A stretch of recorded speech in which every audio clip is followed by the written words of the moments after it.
Si cette joie-là est partagée, je voudrais que tu puisses faire le très beau sourire que tu puisses avoir au voisin de gauche et de droite. Vous savez, moi, deux personnes en lui disant, sois le bienvenu, sois la bienvenue dans la maison de Dieu, dans la maison de ton Père. Gloire à Dieu.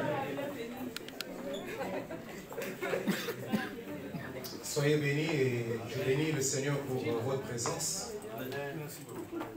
Je voudrais remercier les responsables de l'Église pour la confiance une fois de plus renouvelée en ma personne.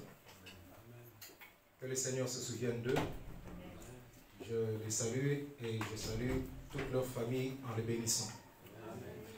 Je salue aussi particulièrement mon bien-aimé, l'homme de Dieu qui est derrière, qu'on avait présenté les dimanches passés.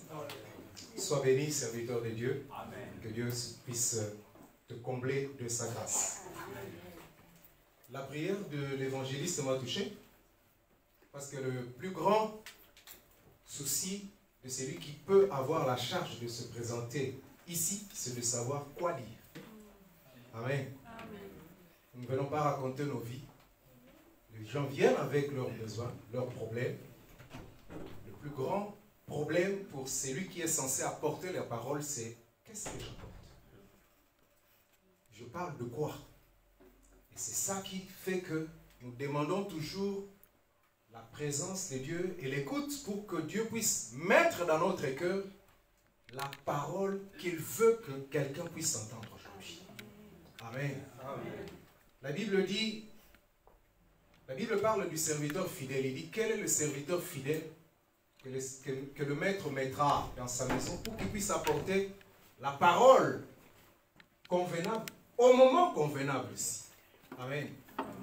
La parole, elle est la parole, mais il y a des paroles qui conviennent à des moments bien précis. Et c'est ce que le serviteur de Dieu est censé apporter la parole, se donne à chercher pour comprendre quelle est la pensée de Dieu pour ce jour-là. Et le Seigneur a mis dans mon cœur de partager avec vous quelque chose que j'ai déjà dit ici, mais que je vais continuer en fait. Il m'est arrivé de parler ici des échecs dans la vie des enfants de Dieu. J'ai déjà abordé ce thème ici. Je vais continuer parce que je n'avais pas fini cela.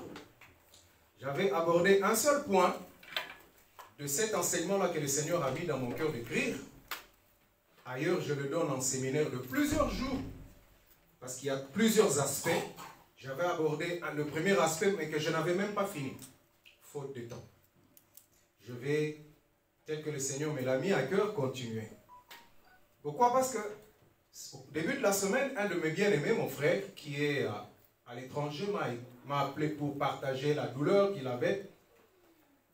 Et le Seigneur a mis dans mon cœur que je puisse échanger avec lui ce que je pensais par rapport au problème qu'il m'avait posé.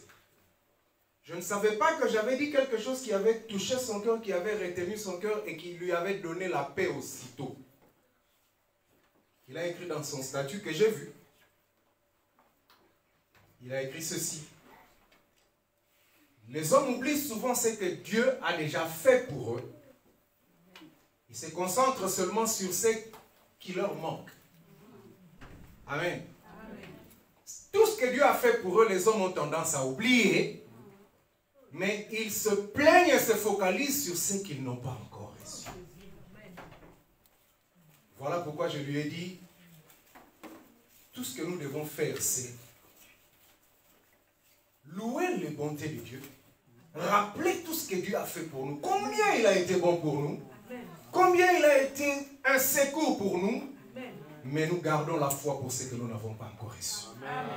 Et il a écrit ça sur son statut, il a écrit signé Pasteur Hilaire Kanika. Et ça m'a touché, j'ai dit, oh, j'ai dit des choses comme ça, mais je ne savais pas que ça lui avait donné la paix.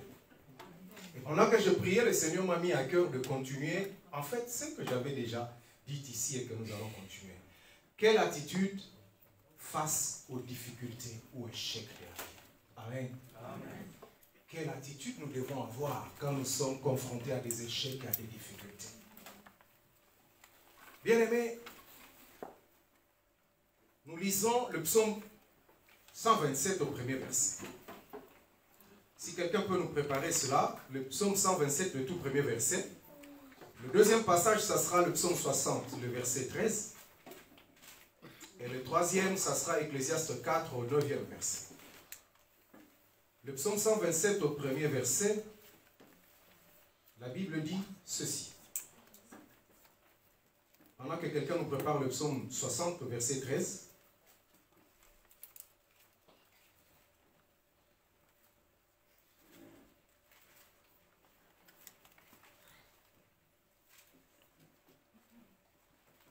C'est une parole que nous connaissons.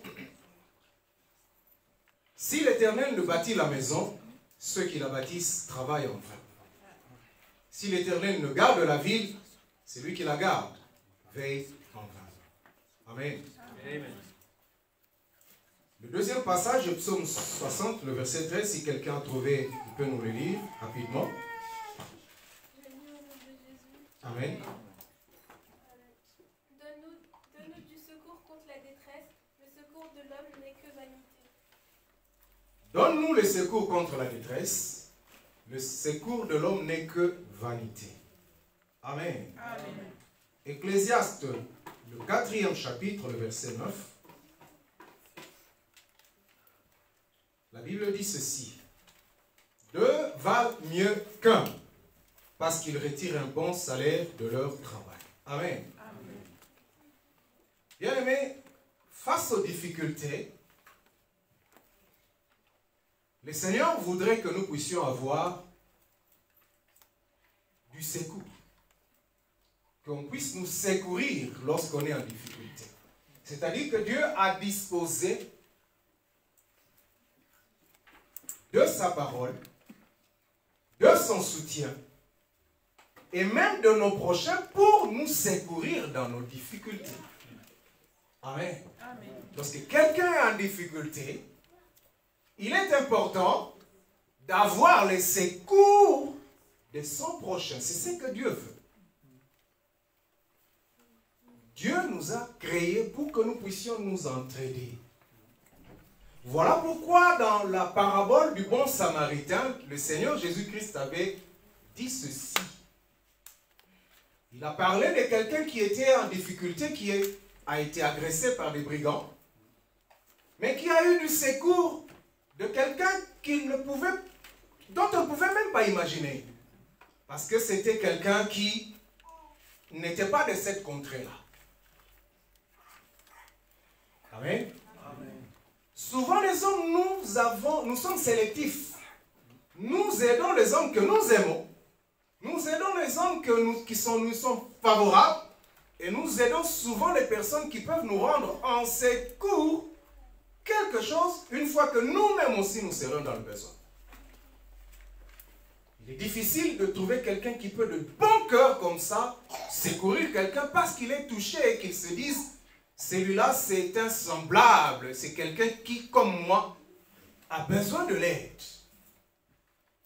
Qui est-il? Il est d'où? Est-ce que je le connais?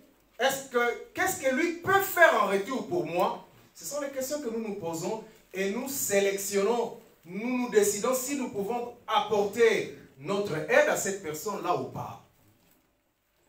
Et le bon samaritain, la Bible dit que du fait qu'il était samaritain, non, la personne qui était agressée, qui était à terre là, du fait que les autres ne lui avaient pas porté secours, celui qui l'avait aidé n'était même pas de cette contrée-là. C'était un samaritain. Et le Seigneur a posé la question. Avant que le samaritain ne puisse porter secours à cet homme-là, un sacrificateur est passé par là. Les hommes de Dieu d'aujourd'hui. On parle aussi d'un lévite qui est passé par là. Les lévites, les sacrificateurs, tous étaient des lévites. Mais tous les lévites n'étaient pas des sacrificateurs. Donc les croyants, on peut dire ça aujourd'hui. Il est passé par là, il n'a pas apporté secours. Il n'a pas apporté secours à cet homme-là qui était dans la difficulté. Et ce Samaritain-là n'a pas considéré qui il était et tout. Il a aidé cette personne. Et le Seigneur a posé la question. De tous ceux-là, qui s'est montré être le prochain de l'autre? Ils ont répondu, c'est celui qui a aidé l'autre qui était en difficulté. Amen. Bien-aimés, Dieu veut que nous puissions avoir de la compassion pour les autres lorsqu'ils sont en difficulté. La sélection que nous faisons ou la dureté de cœur que nous pouvons manifester, Dieu n'est pas tellement avec ça. Parce que Dieu veut que nous puissions être des hommes qui vivons en communauté, qui vivons en famille et qui nous entraidons les uns les autres. Amen. C'est ce que le Seigneur veut. Vous savez, lorsque le Seigneur était en train de parler de cela, il était en train aussi de pingler une situation pour nous faire comprendre que lorsque nous sommes en difficulté, nous avons toujours besoin d'avoir d'autres personnes qui nous assistent. Dans les évangiles, il est parlé de deux cas. Il était question d'un homme que le Seigneur avait secouru après avoir passé 38 ans devant une piscine. Cette piscine-là avait pour secret que celui qui était jeté dans l'eau, le premier, c'était celui-là seulement qui était guéri. Mais écoutez, c'est que cette personne-là, lorsque le Seigneur est venu à lui, quelle était la réponse de cet homme-là? Le Seigneur lui a dit, mais veux-tu être guéri? Vous vous rappelez la réponse de la personne? Qu'est-ce qu'il avait dit? Je n'ai personne. Je crois que la réponse de cette personne-là est illustrative. Parce que s'il avait quelqu'un, je ne pense pas qu'il aurait fait 38 ans. Cette personne-là était paralytique, c'est-à-dire paralysée, il ne pouvait pas bouger. Mais le malheur de cette personne-là, c'est qu'il était seul. Il n'avait personne pour l'aider.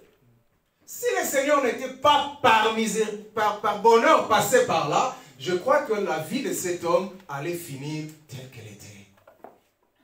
Amen. Amen. Je n'ai personne pour me pousser dans l'eau. Mais le Seigneur a aussi parlé dans les Écritures d'une autre situation. Et je veux que vous puissiez comprendre pourquoi est-ce que je parle de cela. Le Seigneur a parlé, dans les Écritures, il est raconté un moment où le Seigneur était dans une maison en train de s'entretenir avec des gens.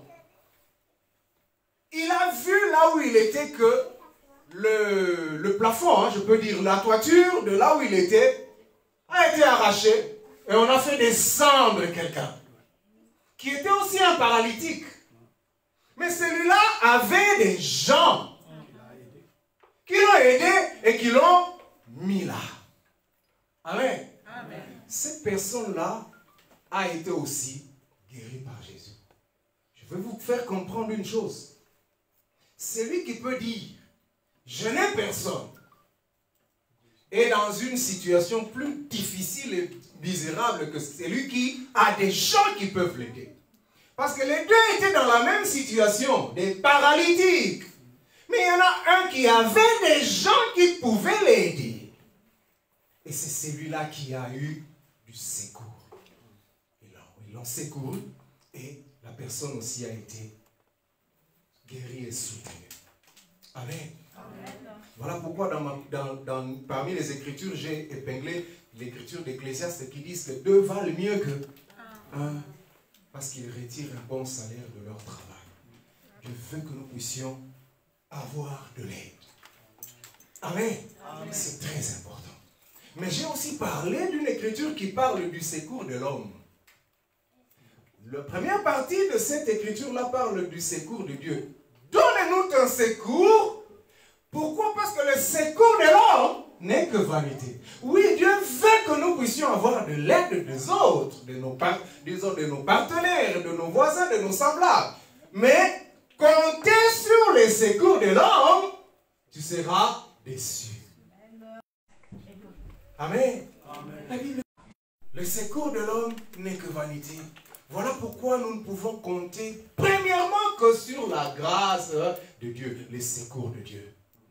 Dieu veut que nous puissions avoir des hommes autour de nous qui puissent nous aider. Mais en premier lieu, que nous puissions compter sur le secours de Dieu. Amen. Amen. Compter sur Dieu d'abord. Mais je suis conscient et je sais que Dieu n'utilise que les hommes. Amen. Amen. Pour soutenir quelqu'un, Dieu n'enverra pas les anges, Dieu va utiliser les hommes. Voilà pourquoi les hommes, nous devons comprendre que nous ne devons pas inverser la priorité ou l'ordre de la demande de secours. On commence par demander du secours à Dieu d'abord, qui lui fera que les hommes soient touchés pour nous secourir. Mais ne pas penser à Dieu. Penser que je peux avoir de l'aide des hommes sans que Dieu puisse intervenir, c'est une grosse erreur. Amen. Amen. Voilà pourquoi nous pouvons compter d'abord sur Dieu.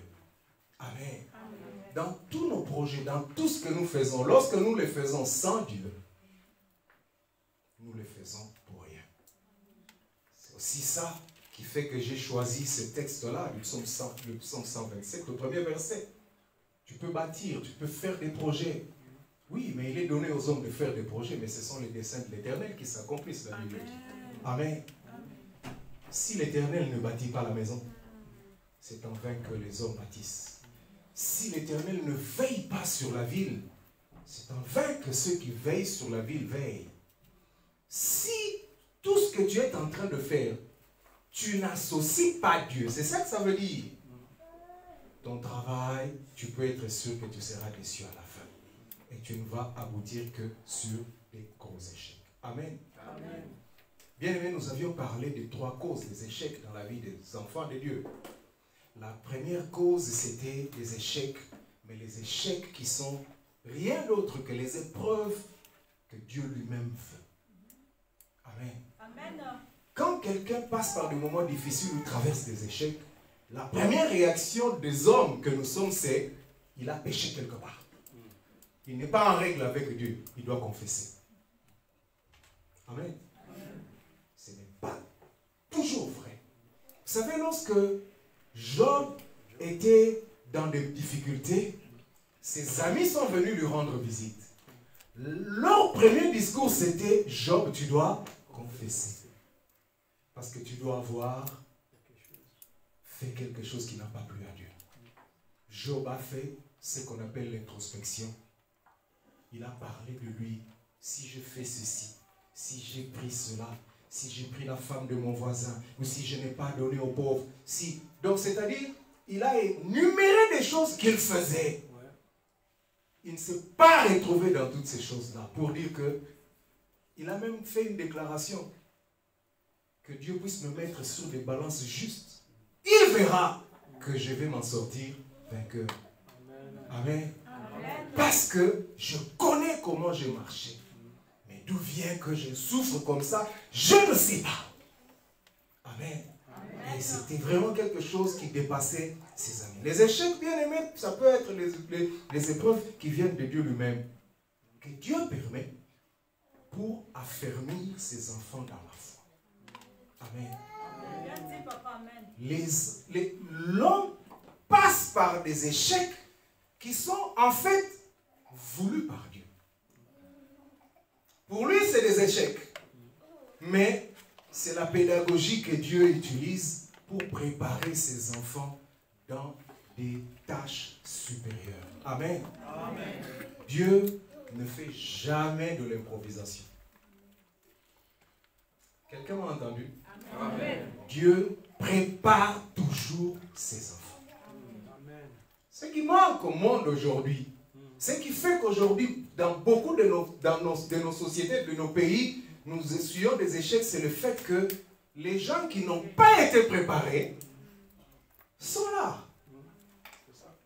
Amen. Amen. Vous voyez que ça, c'est des gens qui n'ont pas été préparés à ces tâches-là, qui tâtonnent, qui viennent apprendre le travail là sur place. Et ça ne peut pas donner de résultats. Dieu ne fait pas comme ça. La formule de la réussite ou du succès pour Dieu, c'est quoi? Succès ou réussite égale préparation plus opportunité. Amen. Amen.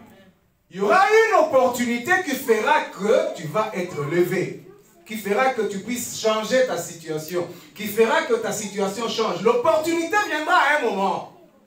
Mais avant que cette opportunité-là ne vienne, si tu n'as pas été préparé, quand l'opportunité viendra, en lingala nous dit c'est-à-dire que ça ne fera rien. Ça ne fera rien. Pourquoi? Parce que les enfants de Dieu n'auront pas été préparés. Et c'est la préparation des enfants de Dieu. Dieu se sert des épreuves qui, aux yeux des hommes, paraissent comme des difficultés ou des échecs. Mais pour Dieu, c'est son école. C'est lui qui le veut, afin de forger un caractère, afin de donner une attitude, afin de donner un cœur pour la personne qu'il va utiliser demain, à une tâche que lui-même sait. Amen. Amen. Bien-aimés, c'est que nous devons comprendre. Les échecs sont comme épreuve, ça vient de Dieu lui-même. On n'a pas besoin de délivrance pour les épreuves. Est-ce que quelqu'un m'entend? Amen. Je n'ai pas besoin de prier pour toi quand c'est Dieu qui te met à l'épreuve. Bien-aimé, quelqu'un m'écoute là. Si tu as affaire avec Dieu qui est en train de te faire passer par une situation, tu peux venir voir l'homme de Dieu qui priera pour toi. Il peut même t'imposer le main. La situation ne changera pas. Ce n'est pas que sa prière n'aura pas été efficace, mais c'est parce que Dieu veut que tu passes par là. Amen. Amen. Tu peux gêner. Ça ne changera pas pour autant la situation parce que Dieu veut que tu puisses passer par là. Amen. Amen. Le tout est de comprendre ce que je vis là, c'est quoi? Amen. Parce qu'on a besoin, dans ce cas-là, que de la foi. Au moment où on traverse des échecs dans sa vie, qui sont des épreuves que Dieu veut, tu as besoin seulement de garder la foi en Dieu. Amen. Amen. Parce que les échecs ont pour but de te faire vaciller de la foi, que tu ne puisses pas croire en Dieu, que tu puisses rejeter Dieu. Amen. Amen. Rappelez-vous de la réponse de la femme de Job, lorsqu'il a vu que son mari continuait à souffrir. La femme de Job lui a dit, maudit Dieu et meurs. À quoi est-ce que ça sert de rester fidèle à un Dieu pour qui que tu sais et que tu dois souffrir comme ça? Oui. C'est ce que le diable attend. Maudit Dieu et meurs. Arrête ces histoires de prier. Tu pries, la situation ne change pas. Pourquoi tu continues à prier? Amen. Amen. Heureusement que Job avait compris et il n'a pas écouté la réponse de sa voisine, sa femme. Amen. Job a dit, tu parles comme une insensée. Nous devons recevoir le bien de Dieu, de la bonté de Dieu. Est-ce que nous ne pouvons pas souffrir un peu, recevoir aussi un peu de la difficulté de la part de Dieu? Amen. L'homme recevrait quelque chose de bon de Dieu. Oui, combien Dieu est bon. J'ai pleuré quand les enfants étaient en train de chanter ça ici. Oui, Dieu est bon. Mais lorsque nous passons par des difficultés, est-ce que nous ne pouvons pas garder la foi en disant, Seigneur, tu es toujours bon pour moi? Les bontés de Dieu ne sont pas épuisées. Même si je traverse des difficultés, les bontés de Dieu ne sont pas épuisées. Même si je traverse des moments que je ne comprends pas, cela ne change rien au fait que Dieu reste bon. Amen. Amen. Amen. Est-ce que quelqu'un m'entend? Amen. Je veux parler à quelqu'un qui passe par des moments qu'il ne sait même pas comprendre. Il a prié, il a jeûné. La situation semble rester pareille. Il a fait ce qu'il pouvait faire, mais la situation semble ne pas comprendre. Mais il a fait une introspection, il a confessé, il a vu que je me retrouve. Je ne vois pas. Qu'est-ce que je dois encore confesser? Continue à garder la foi en Dieu. Tu as besoin de la foi, tu as besoin de la confiance en Dieu, parce qu'il finit toujours par accomplir ce qu'il a promis. Amen. Nous acclamons la parole de Dieu. Bien-aimé, le plus grand problème de la foi, le plus grand problème de la foi, vous savez c'est quoi? C'est la patience. La foi implique la patience. Attendre jusqu'à ce que... Ah, ça... Nous sommes pressés de voir les résultats. Nous sommes pressés que la situation change. Nous allons chercher ailleurs et nous allons chercher des solutions nous-mêmes. La patience, c'est l'école de Dieu. Amen. Amen. Qui dit foi, dit patience. Amen. Abraham aussi a dû attendre. Mais la patience d'Abraham était mise à l'épreuve. Abraham, lui, avait encore continué à attendre. Mais Sarah, son épouse, n'en pouvait plus. Et Sarah a donné des solutions de rechange à Abraham. Oui, Dieu a dit, je crois, moi aussi. J'ai cru, première année, j'ai cru 2 ans, 3 ans, 10 ans, 15 ans, 25 ans. Ça commence à devenir compliqué. Va vers ça, commence à Agar et elle me donnera une progéniture. Amen. Et nous connaissons la suite, combien les combats entre les 2 générations, les deux nations ou les 2 peuples continuent jusqu'à aujourd'hui. Le problème, c'est la patience. Amen. Je ne sais pas qu'est-ce que tu traverses aujourd'hui. Je ne sais pas où est-ce que tu en es avec ces problèmes-là pour lesquels Dieu t'avait bien dit qu'il a déjà résolu. Amen. Mais tu ne vois pas encore les résultats. Amen. Ah, bien-aimé, je sais de quoi je parle. Moi-même aussi, je suis passé par là.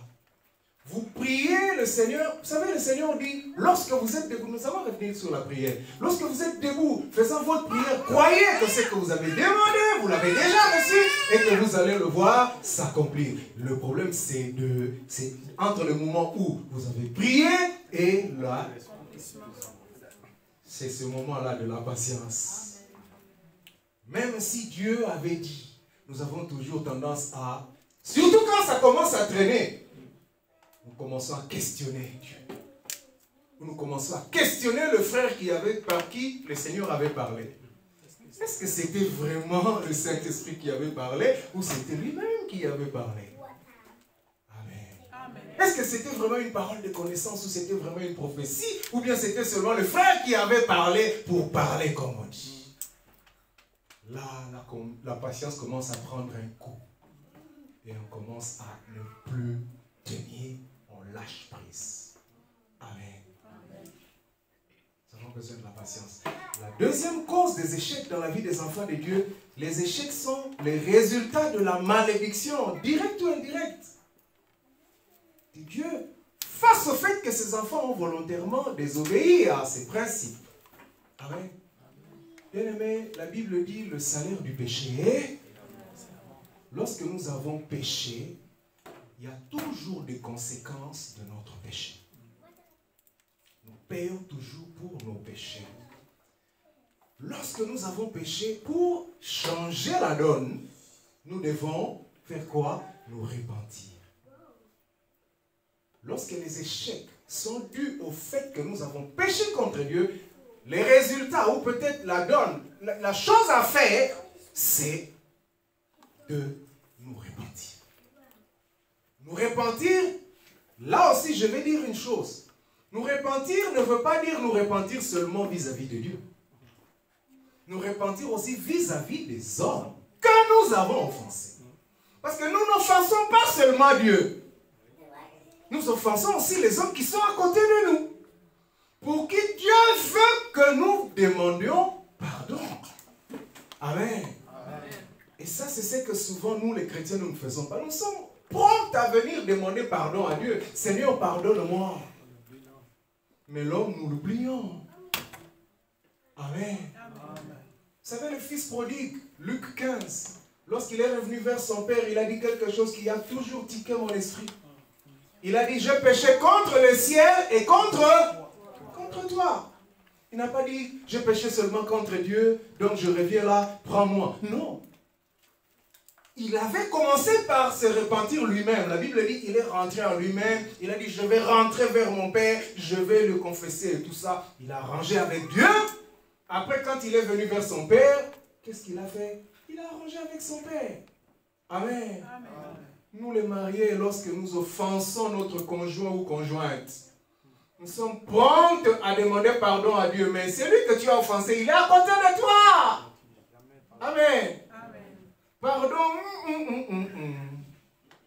Ou si on doit demander pardon, on commence par dire si. Je l'ai dit ici. Hein. Si tu penses que j'étais offensé, pardonne-moi. Ah bon? Donc toi, tu ne penses pas que tu m'as offensé. C'est ce que ça veut dire. Il n'y a pas de si. Pardonne-moi parce que j'étais offensé. Je vois que tu es français. Pardonne-moi. Et on arrange la chose. Amen. Amen. On a besoin de la repentance lorsque les échecs que nous encourons dans la vie sont le fait de notre péché. La troisième cause des échecs dans la vie des enfants de Dieu, c'est en fait notre environnement, le milieu de vie dans lequel nous vivons. Bien aimé, le monde, il est méchant. Les hommes utilisent toutes sortes de choses, de sortilèges pour nuire à nous. Ici aussi, ça existe, mais dans le milieu africain, c'est très courant. La sorcellerie, les envoûtements, les blocages et tout ça. Ici, il y a toutes sortes de possessions, d'oppressions et tout ça qui lie les hommes. Amen. Et par rapport à ça, nous avons besoin de la délivrance. Amen. Parce que la personne qui est liée, la personne qui est bloquée, la personne qui est envoûtée, n'a pas la force de s'en sortir lui-même. Il a besoin qu'on puisse le délivrer par des prières d'autorité. Amen. Amen. Eh bien, mais quelle attitude avoir lorsque nous sommes devant des problèmes? Amen. La première attitude que nous devons avoir, c'est la prière. Amen. La prière n'est rien d'autre que soumettre ses problèmes à Dieu. Parler à Dieu. De la même manière que nous parlons de nos problèmes à nos voisins, lorsque nous parlons de nos problèmes à Dieu, c'est cela la prière. Demander le secours de Dieu, comme nous l'avons lu. Amen. Priez, priez, priez. Amen. Amen. La Bible dit, demandez, il vous sera donné. Amen. Lorsque tu as un problème et que tu ne demandes pas, ce n'est pas en vain que le Seigneur a dit, demande pour qu'il te soit donné. Amen. J'étais allé moi aussi un jour chez mes partenaires avec qui on travaillait. J'étais fâché une fois. On m'a dit, il faut demander, il faut écrire par rapport. J'ai dit, mais non, mais comment? Nous sommes déjà ensemble, vous me demandez. Et la personne qui était en face de moi là m'a donné une leçon. Serviteur de Dieu que j'étais, hein, il m'a rappelé la parole de Dieu. Mais pasteur, j'ai souvent toujours ma croisette ici, même au bureau. Il m'a dit, mais pasteur, c'est vous qui dites qu'il faut demander, non? Je me suis dit, oui. Alors il a demandé que vous puissiez écrire. J'ai dit, à vos ordres, je vais écrire. J'ai écrit. Amen. Bien aimé, nous devons demander dans nos prières.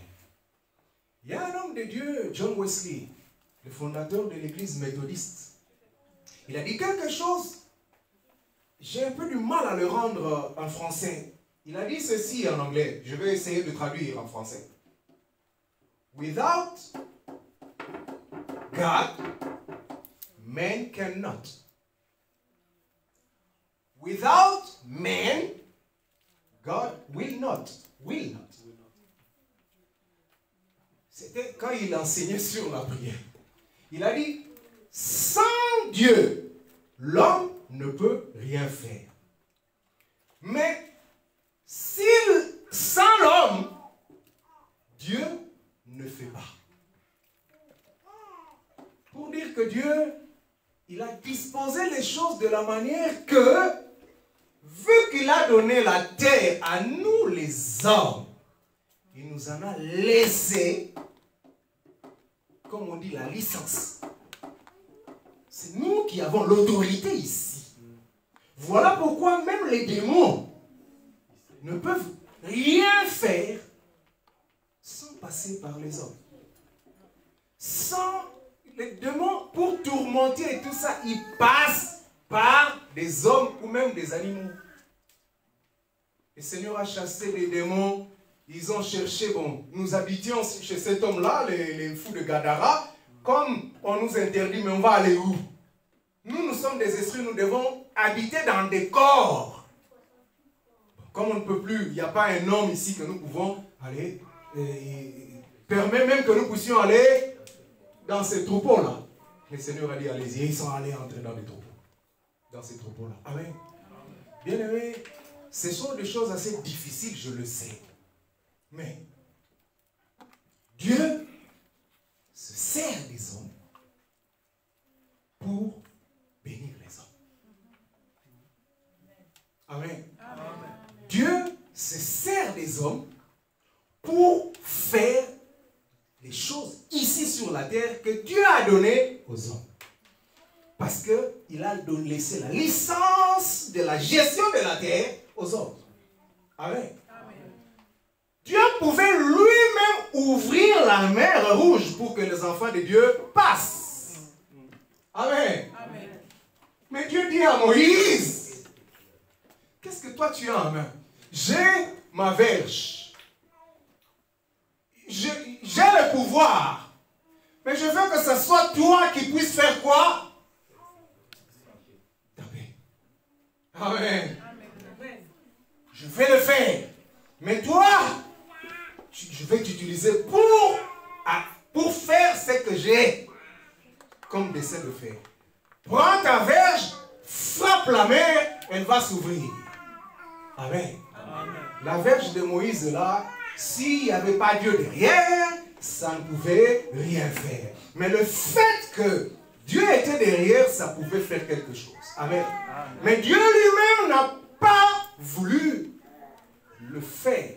Pourquoi? Parce que la terre ici, il l'a laissée au Fils des hommes. Amen. Amen. Oh, c'est compliqué, je le sais. À comprendre, même à croire. Mais c'est comme ça. Amen. Amen. Le Seigneur, rappelez-vous, toutes les fois que le Seigneur devait même intervenir pour guérir quelqu'un, vous savez qu'est-ce que le Seigneur demandait? Veux-tu être guéri? Mais Seigneur, tu vois bien que je suis malade. Est-ce que cette question-là, ça mérite d'être posée? Est-ce que vous vous êtes posé pourquoi est-ce que le Seigneur posait toujours cette question? Parce que sans ta volonté, rien ne peut se faire.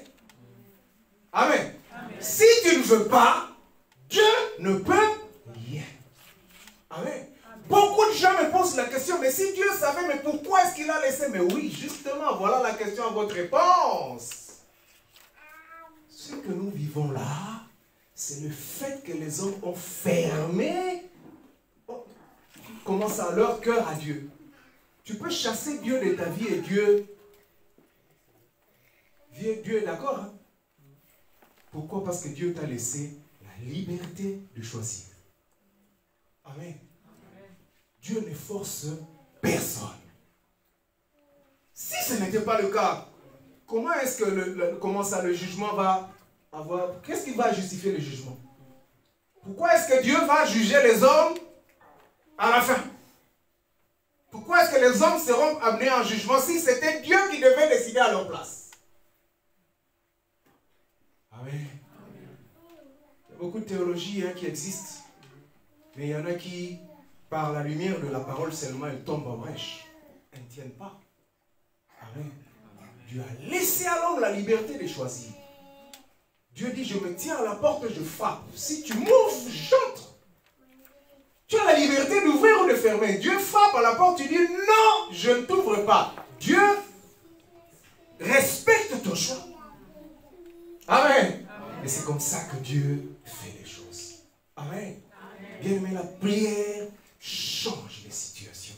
La prière transforme les situations. Parce que déjà, quand tu viens dans la prière, tu fais confiance à Dieu. Et Dieu est content du fait que tu lui fais confiance. Et il te donne du secours tel que nous l'avons lu. Amen.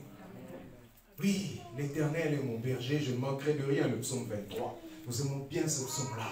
Je ne manquerai de rien. Il me fait reposer dans le vert pâturage. Il dirige Il dirige mes pas vers les eaux paisibles. Il restaure mon âme. Il me conduit vers le sentier de la justice à cause de son nom. Amen. Mais ce psaume-là ne s'arrête pas là. Ce psaume-là continue en disant, quand je traverse la vallée de l'ombre de la mort. Alors là, ça devient compliqué. Mais heureusement que David a dit, même quand je traverse la vallée de l'ombre de la mort, je ne crains aucun mal. Pourquoi? Parce que je sais que tu es avec moi. Amen. C'est la confiance que nous devons renouveler lorsque nous sommes dans des difficultés. Nous rappelons nos difficultés à Dieu. Je dis, Seigneur, ce moment-là est compliqué. Cette situation est compliquée. Mais je te fais confiance. Je sais que la situation va changer. Amen. Amen. Donne-moi la maîtrise.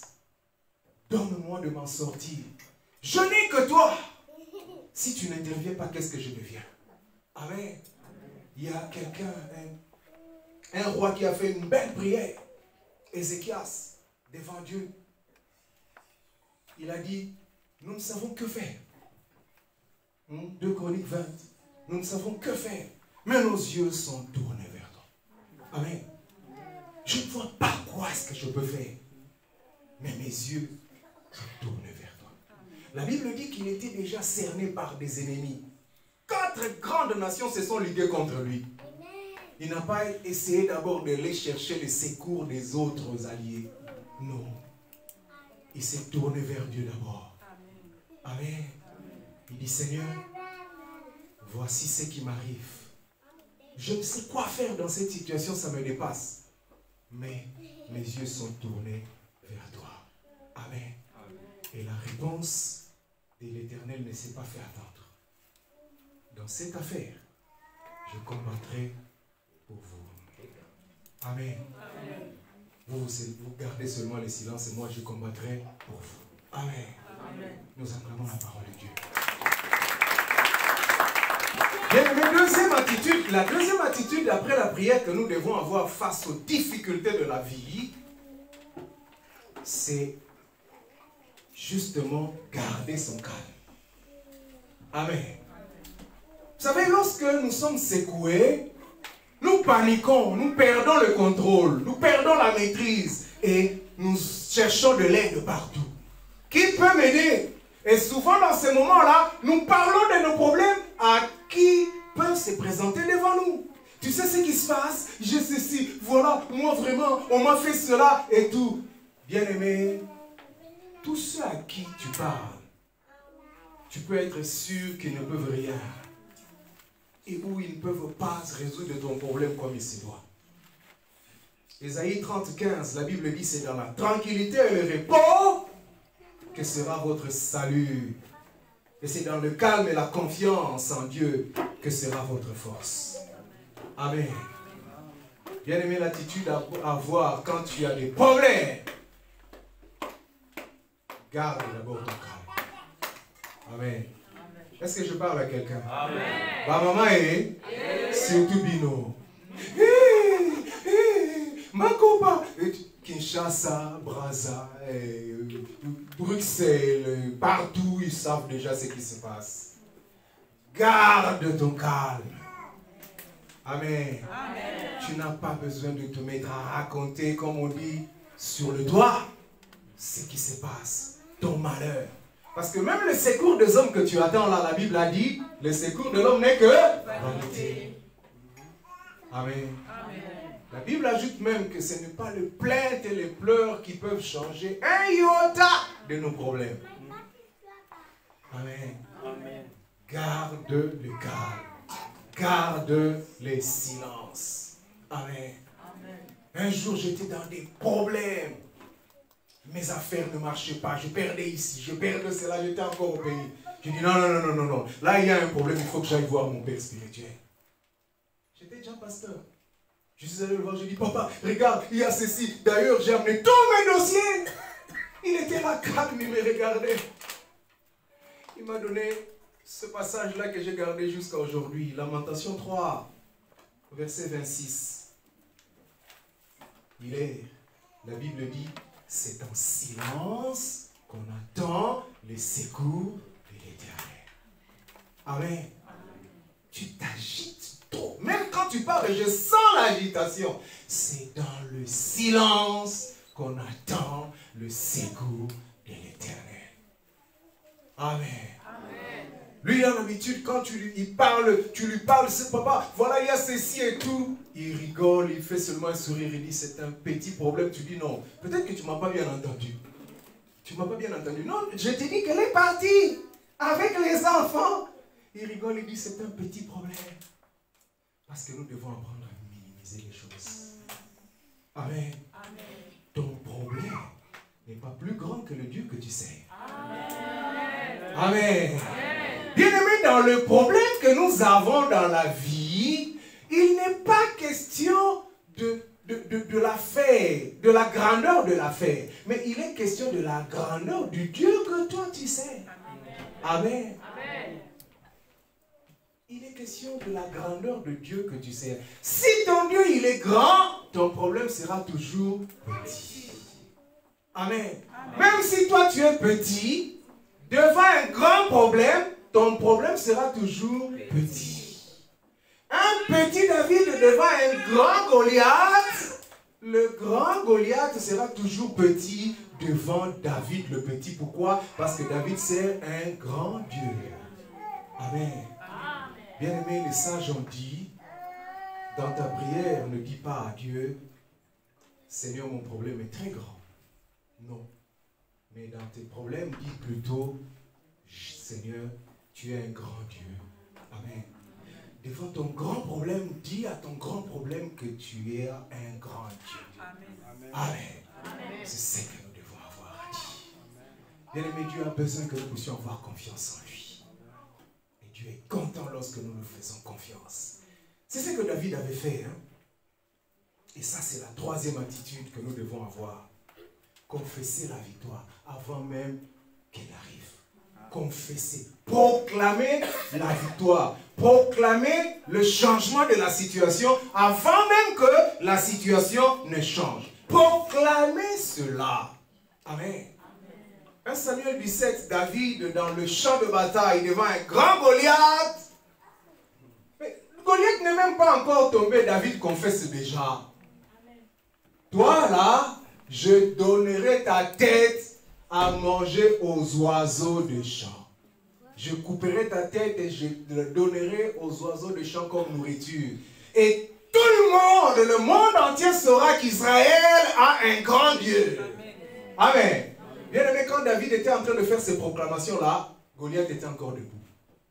Amen. C'est ça, confesser la victoire. Confesser la victoire. Confesser la victoire. Mon problème est là. Mais la Bible dit, mais qui es-tu, grande montagne devant Zorobabel? Devant celui qui coupe la confusion. Zorobabel, c'est couper, mettre fin à la confusion. Amen. Celui qui coupe la confusion, c'est Dieu. Celui qui met fin à toute la confusion de ta vie, c'est Dieu. Celui qui met fin à tous tes problèmes et tes pleurs, c'est Dieu. Celui qui est capable de te soutenir comme personne ne peut le faire, c'est Dieu. Amen. Et tu confesses que ce problème, je vais conjuguer cela au passé. Amen. Amen. Ce problème ici, j'en parlerai au passé. Amen. Ce problème ici, il passera. Amen. Amen. Ce n'est qu'un passage. Amen. Et moi, je serai de l'autre côté. Amen. Amen. Amen. Oh, que Dieu bénisse l'homme de Dieu, le pasteur Yves. Je ne dis pas ça pour le flatter. Il m'a soutenu beaucoup lorsque j'étais encore en train de me poser des problèmes, de questions par rapport à mes papiers, lorsqu'il se faisait encore attendre. Là, je l'appelle pour dire, je viens encore de suivre un rejet. Je fais un recours. Le recours sort, rejet encore. Je l'appelle. Bien aimé, j'ai dit, 2 valent mieux que 1. Ne meurs pas avec tes problèmes seuls. Partage tes problèmes avec qui peut te soutenir. Partage tes problèmes avec qui peut prier pour toi. Partage tes problèmes avec qui peut t'aider dans la prière. Parce que lorsque tu es déjà atteint, ton moral ne peut plus rien faire. Tu es abattu, tu es faible. Tu as besoin de quelqu'un qui puisse te soutenir. Amen. Amen. Je vous ai dit, donner l'exemple de mon petit frère. Il était abattu. Quand je lui ai parlé, il a écrit ça. Il a commencé sa phrase par dire, la parole vivifie. La parole donne de la force, redonne de la force à l'âme qui était abattue. Amen. Et lui me disait toujours, papa, ce n'est qu'un passage. Ce n'est qu'un passage. Tu passeras et ça finira. Amen. Tu passeras et ça finira. C'est le désert. Le désert, ce n'est qu'un passage. On passe, et puis un jour, c'est la fin du désert, et le désert est derrière nous. Amen. Amen. Bien-aimé, tu as aussi besoin des gens qui puissent te fortifier. Amen. Amen. Et moi, je reprenais de la force et je continuais. Je disais à ma femme, ça passera. Amen. Et par la grâce de Dieu, c'est aussi passé. Amen. Amen. Amen. C'est passé, nous conjuguons ça au passé. Tu te dis, ah, c'était compliqué. Quand on était dedans, on se demandait ça allait finir comment. Le problème, c'est le comment. Comment ça va se finir? Comment ça va se faire? Le comment ne t'appartient pas. Le comment, ça appartient à Dieu. Laisse Dieu faire le comment. Toi, confesse seulement la parole de Dieu. Dieu a dit que je m'en sortirai. Dieu a dit que je suis son enfant. Dieu a dit que je serai la tête et non la queue. Dieu a dit que je verrai le bonheur. Amen. Amen. Et tu vas voir comment est-ce que la chose va changer. La Bible dit, sur la langue, il y a le pouvoir de la vie et de la mort. Par tes confessions négatives, tu peux aussi bloquer beaucoup de choses. Mais chaque fois que tu vas prendre la résolution de ne jamais confesser négatif dans ta vie, ça difficile pour t'arriver. Amen. Amen. Toutes les fois que tu vas refuser des confessions négatives, ça n'arrivera pas dans ta vie. Tu confesses positif et c'est cela qui va arriver. Amen. David a dit, tu vas tomber et cela est arrivé.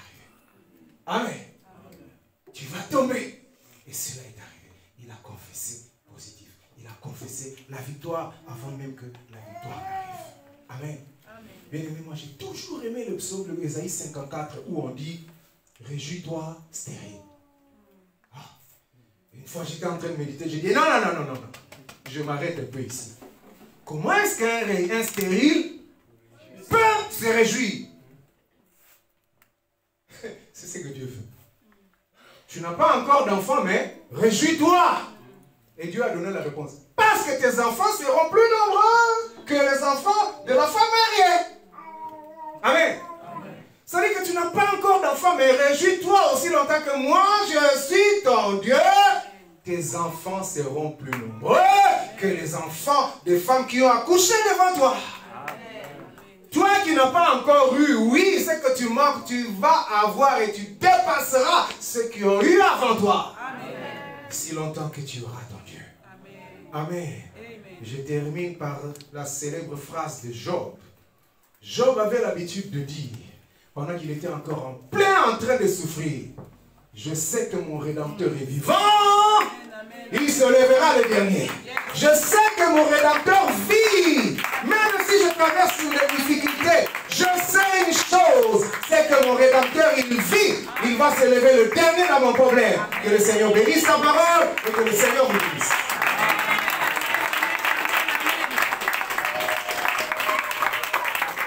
Le pasteur, il va prier pour nous pendant que nous lèvons.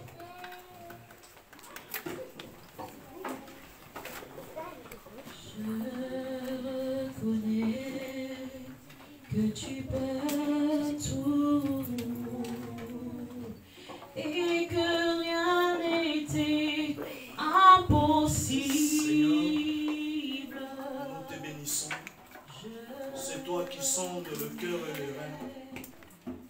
C'est toi qui vois tout. C'est pourquoi tu nous as envoyé ce message. Un message d'assurance que toi tu vis. Dieu plus grand que nos problèmes. Seigneur, nous nous soumettons à ta parole, ô Dieu. Tu n'es pas un homme pour mentir, ni un fils de l'homme pour se repentir.